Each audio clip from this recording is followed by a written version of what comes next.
Side खबरों के लिए सब्सक्राइब करें फ्लेम मीडिया और उसके बाद बेल आइकन को प्रेस करें ताकि सबसे पहले आपको मिले एक्सक्लूसिव खबरें।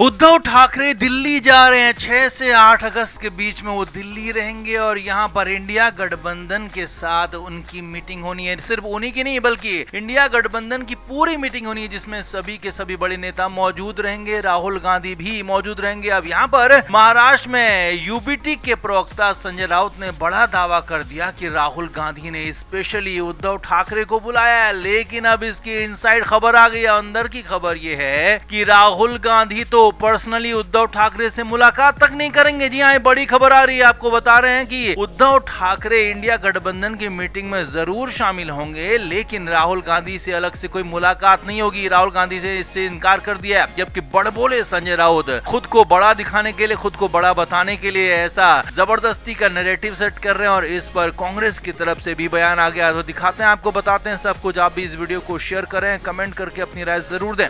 तो लोकसभा चुनाव के बाद इंडिया गठबंधन की कोई बड़ी बैठक हुई नहीं थी लेकिन अब फाइनली इंडिया गठबंधन की दिल्ली में बैठक होने जा रही है और इसमें राहुल गांधी तो शामिल होंगे, साथ ही साथ बाकी के नेता भी इस गठबंधन के शामिल होंगे। अब खबर यह है कि 7 अगस्त को ये मीटिंग होनी है और इस मीटिंग को लेकर उद्धव ठाकरे भी दिल्ली जाने वाले हैं। 6 से 8 अगस्त वो दिल्ली में मौजूद रहेंगे। अब संजय राउत ने बड़ा दावा कर दिया कि इस बैठक से पहले उद्धव ठाकरे और राहुल गांधी के बीच फोन पर बात हुई। जी हाँ, ये दावा कर दिया संजय राउत की तरफ से कि राहुल गांधी ने खुद उद्धव ठाकरे को फोन किया और दिल्ली बुलाया और कहा कि आप इस मुलाकात में आइए, इस मीटिंग में आइए, आपका आना बेहद जरूरी है। यानी कि संजय राउत के मुताबिक स्पेशली खास तौर पर उद्धव ठाकरे को राहुल गांधी ने फोन किया और मीटिंग में बुलाया। लेकिन इसका असली सच ये नहीं है बल्कि असली सच तो कुछ और ही है। और असली सच ये है, इनसाइड खबर ये है कि उद्धव ठाकरे और राहुल गांधी की तो दिल्ली में कोई अलग से या कहें कि पर्सनल मुलाकात होने वाली ही नहीं है। महाराष्ट्र में कांग्रेस के पूर्व प्रदेश अध्यक्ष नाना पटोले ने संजय राउत की सारी बातों को खारिज कर दिया। साफ कह दिया कि संजय राउत सिर्फ बातों में उलझा रहे हैं, खुद को बड़ा दिखाने की कोशिश कर रहे हैं, अपने नेता को बड़ा दिखाने की कोशिश कर रहे हैं, जबकि ऐसा कुछ भी नहीं है। जैसे फॉर्मली सभी नेताओं को, सभी पार्टियों को बुलाया गया, वैसे ही फॉर्मली उद्धव ठाकरे और उनकी पार्टी को भी बुलाया गया। इसमें अलग जैसा कुछ भी नहीं और अलग मुलाकात का तो सवाल ही नहीं है क्योंकि राहुल गांधी के पास इतना वक्त नहीं है कि वो अलग से सभी नेताओं से मुलाकात करें, क्योंकि अभी बिहार में विधानसभा चुनाव की तैयारियां चल रही हैं और राहुल गांधी के लिए बिहार बहुत महत्वपूर्ण राज्य है। तो ऐसे में राहुल गांधी के पास इतना वक्त नहीं है कि वो संजय राउत की बड़बोली बातों में आ जाएं, संजय राउत की बड़बोली बातों के बाद उद्धव ठाकरे से मुलाकात कर लें। यानी कि अंदर की खबर ये है कि उद्धव ठाकरे को जो वजन जबरदस्ती का संजय राउत दे रहे हैं ऐसा कुछ भी नहीं है। बड़बोले संजय राउत की पोल खुल गई है। राहुल गांधी से अलग से कोई मुलाकात नहीं होने वाली है, जबकि इंडिया गठबंधन की मुलाकात होगी, इंडिया गठबंधन की बैठक होगी 7 अगस्त को। उसमें सभी नेता मौजूद रहेंगे और वहीं पर जो भी मीटिंग का एजेंडा होगा उसी मीटिंग के एजेंडे पर बात होगी, बाकी और कुछ भी बात नहीं होगी। यानी कि महाराष्ट्र को लेकर, उद्धव ठाकरे को लेकर या फिर राज ठाकरे और उद्धव ठाकरे के गठबंधन को लेकर फिलहाल कोई बात यहाँ पर कांग्रेस के साथ नहीं होगी, राहुल गांधी के साथ नहीं होगी। ये साफ हो गया। यानी एक तरह से एक बार फिर से राहुल गांधी की तरफ से उद्धव ठाकरे को बड़ा झटका मिला है यहाँ पर और ये साफ साफ तय हो गया है कि अब उद्धव ठाकरे दिल्ली जरूर जाएंगे लेकिन राहुल गांधी से अलग से मुलाकात नहीं होगी। ये लगभग कंफर्म हो गया। तो आप इस पर क्या कहेंगे? क्या वाकई में संजय राउत खुद को, अपनी पार्टी को ज्यादा ही बड़ा दिखाने की कोशिश में अपने मुंह मियां मिट्टू बनते हैं और फिर जाकर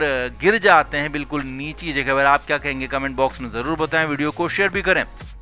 तो महाराष्ट्र में तब बड़ी हलचल मच गई जब यूबीटी के बड़े बड़े नेताओं ने, जी हाँ, 2 दर्जन से ज्यादा बड़े नेता, 5000 से ज्यादा कार्यकर्ताओं ने एक साथ उद्धव ठाकरे की पार्टी को छोड़ दिया। निकाय चुनाव से पहले बहुत बड़ा झटका लगा उद्धव ठाकरे की पार्टी को। यहाँ तक कहा जाने लगा कि उद्धव ठाकरे की पार्टी तो खाली हो गई। अब ये सब कुछ ऐसे ही नहीं हुआ। जी हाँ, इसकी इनसाइड स्टोरी भी सामने आ गई और इनसाइड स्टोरी बहुत ज्यादा हैरान करने वाली है। असल में अभी हाल ही में कुछ दिन पहले उप मुख्यमंत्री एकनाथ शिंदे दिल्ली गए थे। वहां उन्होंने बीजेपी के टॉप लीडरशिप से बातचीत की थी और अमित शाह से खास तौर पर उनकी मुलाकात हुई। हालांकि पहले तो ये खबरें थी कि अमित शाह ने मिलने का वक्त नहीं दिया था, लेकिन जब एकनाथ शिंदे धरने पर ही बैठ गए, मिलने के लिए अड़ गए, तो फिर अमित शाह ने उनसे मुलाकात की और उसके बाद जब वापस मुंबई आए एकनाथ शिंदे तो वो मजबूत हो गए और सबसे पहले उन्होंने उद्धव ठाकरे गुट पर ही सर्जिकल स्ट्राइक कर दिया। और यही नहीं, मुख्यमंत्री देवेंद्र फडणवीस के खिलाफ भी खुलकर मुखर हो गए। जी हाँ, बीजेपी के ही नेता हैं देवेंद्र फडणवीस, मुख्यमंत्री हैं, और अमित शाह भी बीजेपी के नेता हैं। लेकिन ऐसा कुछ वरदान मिला है अमित शाह से फिलहाल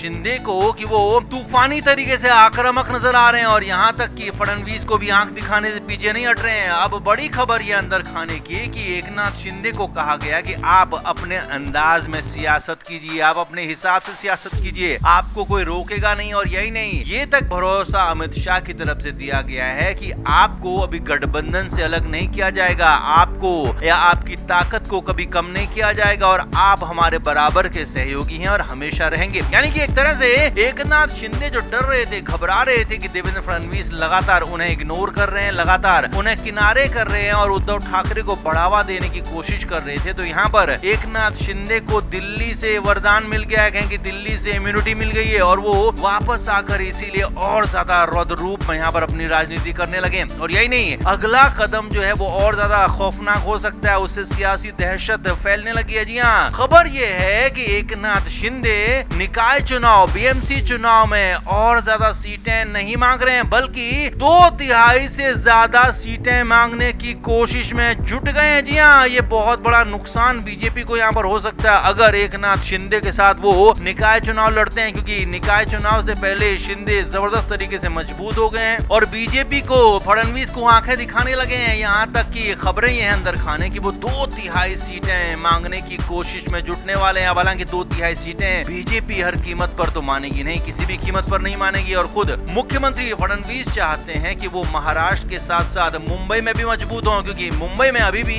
एकनाथ शिंदे और उद्धव ठाकरे यानी कि शिवसेना के गुटों का ही कब्जा है मुंबई की सीटों पर, चाहे वो विधानसभा सीट हो, लोकसभा सीट हो या फिर मुंबई में बीएमसी हो, हर जगह शिवसेना ही मजबूत नजर आती है। लेकिन इस बार देवेंद्र फडणवीस चाहते हैं कि बीजेपी का मेयर बने, बीजेपी मुंबई में मजबूत हो, तो इसीलिए अब जब एकनाथ शिंदे यहाँ पर ज्यादा से ज्यादा सीटें मांगने की कोशिश करेंगे तो वहां पर कुछ बड़ा बवाल हो सकता है। इसीलिए तो इस अगले कदम से पहले फडणवीस भी चौकन्ने हो गए हैं। सियासी दहशत महाराष्ट्र में फैल गई है, क्योंकि इनसाइड स्टोरी यही है कि अमित शाह से मिलने के बाद ही, दिल्ली से आने के बाद ही एकनाथ शिंदे मजबूत हुए और उनकी ताकत कई गुना बढ़ी हुई नजर आ रही है। तो आप इस पर क्या कहेंगे? आप भी कमेंट करके जरूर बताएं, वीडियो को शेयर भी करें।